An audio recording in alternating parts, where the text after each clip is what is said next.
আমাদের বাড়িতে আজকে আরও দুটো অনুষ্ঠান। একটা হলো আমার মামার বাড়িতে নবান্নের অনুষ্ঠান, আর একটা হলো আমাদের ভাগ্নের জন্মদিন, মানে সুমিতের আজকে বার্থডে। আর তাই জন্যই আমরা এখান থেকে কেক নিয়ে যাচ্ছি ওকে সারপ্রাইজ দেবো বলে। যেহেতু আজকে নবান, সেহেতু কেক কাটা হবে কিনা সেটা ঠিক জানা ছিল না, অ্যান্ড তাই আমরা কেক টেক নিয়ে একদম ডাইরেক্ট চলে যাচ্ছি মামার বাড়ি যাওয়ার উদ্দেশ্যে। তবে মামার বাড়ি যাব এবং আমি যেখানে আছি সেখানে কোনো ক্যাচাল হবে না, সে তো হতেই পারে না।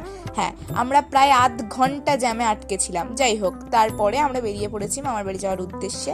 আর তারপরেই পল্লবের রাগে ফেটে পড়া। ও বলেই দিয়েছিল 9টার মধ্যে না পৌঁছলে নবনের মধ্যে নুন মিশিয়ে খাওয়াবে, কিন্তু 9টা তো দূরে থাক, আমরা 12টাতেও পৌঁছতে পারিনি।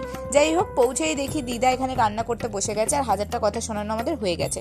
অ্যান্ড সেকেন্ডলি, যার জন্য আমাদের প্রচুর দেরি হয়েছে, সেটা হলো এই স্বরূপদা। আর তারপরে কবিতা দি, আমরা সবাই ঢোকার পরেই টুস্কি দি এখানে শোনাচ্ছিল ও কত কাজ করেছে। আর এদিকে মামিও কাজে ব্যস্ত, আর মাসি আসতেই টুস্কি দি নিজের কাজ মাসির হাতে হ্যান্ড ওভার করে এখন নিজে ঘুরে ঘুরে বেড়াচ্ছে। যাই হোক, এসব নিয়ে একটু তর্কাতর্কি করে ফাইনালি আমি নিজের বদনটা একটু তোমাদের সাথে শেয়ার করলাম। অ্যান্ড দেন এখানে দেখাবো কি কি রান্না হয়। এখানে শুধু নবানই না, প্রচুর রকমের ভাজা ভুজি তরকারি অনেক কিছুই হয়। যাই হোক, এখন আমি নবান খাই, তোমাদের সাথে দেখা হবে পরের পার্টে। সবাই খুব ভালো থেকো, টাটা, খুব শিগগিরই আসছি, বাই।